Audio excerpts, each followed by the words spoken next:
Hello everyone, welcome to another video. आज हम लोग डिस्कस करेंगे KEI इंडस्ट्रीज़ के बारे में। तो ये केबल्स और वायर्स इंडस्ट्री की एक कंपनी है। ये बेसिकली केबल्स और वायर्स मैन्युफैक्चर करती है। उसके अलावा इनका EPC सेगमेंट में भी बिजनेस है और ये लोग स्टेनलेस स्टील वायर्स भी मैन्युफैक्चर करती है, ठीक है। लेकिन मेजर रेवेन्यू जो है ना वो केबल्स और वायर्स से ही आता है, ठीक है। और अगर KEI की बात करें ना, तो अगर आप इनके पिछले कुछ क्वार्टर्स का परफॉर्मेंस देखोगे ना, तो आपको पता चलेगा कि ये लोग consistently approximately 20% revenue growth deliver कर रहे हैं, ठीक है, पिछले बहुत सारे क्वार्टर्स से, ठीक है। मतलब नॉट एग्जैक्टली 20%, कुछ क्वार्टर्स में 19% है, कुछ में 20 है, कुछ में 22 है, कुछ में 25 है।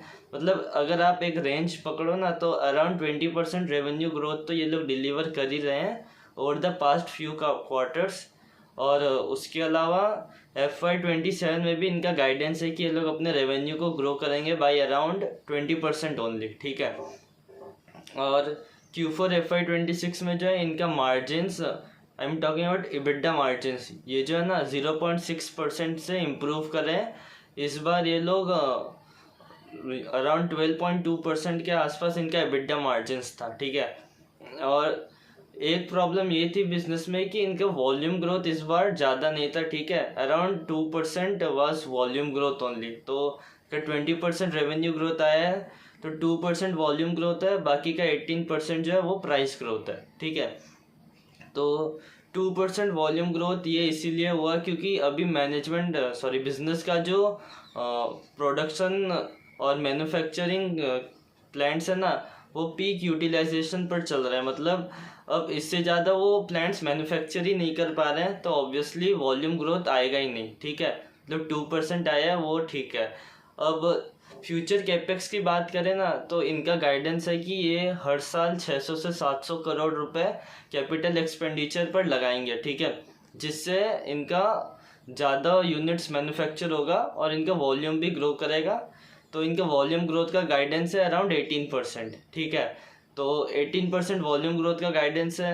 आई एम अज्यूमिंग एटलीस्ट 10-12%, अगर प्राइस ग्रोथ भी हुआ तो एटलीस्ट 30% से तो इनका रेवेन्यू ग्रो करना ही चाहिए। लेकिन उन्होंने गाइडेंस दिया है 20% का, ठीक है।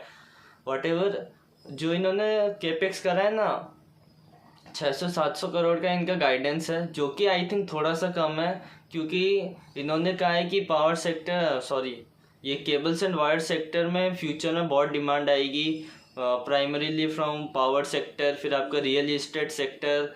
तो अगर इनको पता है कि इतनी डिमांड आएगी, तो 600 से 700 करोड़ का केपेक्स नंबर आई थिंक थोड़ा सा कम है, ठीक है। जैसे RR केबल है, वो तो 1200 करोड़ का केपेक्स कर रही है, तो इनको भी थोड़ा ज़्यादा केपेक्स करना चाहिए।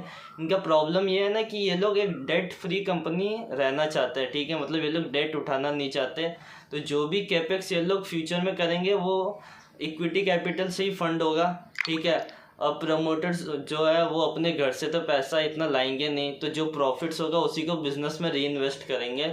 तो उस वजह से जो है वो 600-700 करोड़ का केपेक्स ही कर पाएंगे। अगर ये लोग डेट उठा ले तो केपेक्स का फिगर जो है वो ऊपर जा सकता है, ठीक है। लेकिन इन्होंने कहा है कि हम डेट फ्री ही रहना चाहते हैं, ठीक है। तो उसकी वजह से अब 600-700 करोड़ का केपेक्स ही ये लोग कर पाएंगे। और केपेक्स की मेजर केपेक्स जो होगा ना, वो इनका जो एग्जिस्टिंग प्लांट्स है उनकी कैपेसिटी को इंक्रीज करेंगे, ठीक है।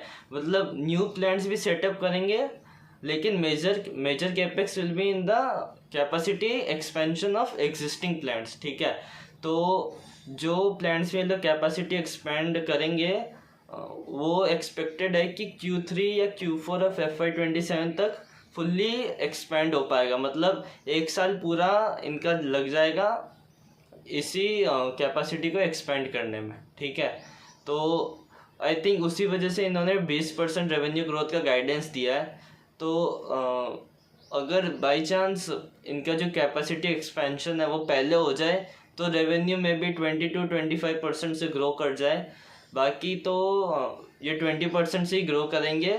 30% से तब ग्रो करेंगे जब इनका वॉल्यूम ग्रोथ और प्राइस ग्रोथ दोनों साथ में आ जाए, ठीक है। तो ये भी एक कंसिस्टेंट परफॉर्मर है, तो आप इसको एनालाइज कर सकते हो और देखो कि कैसा परफॉर्म करते हैं।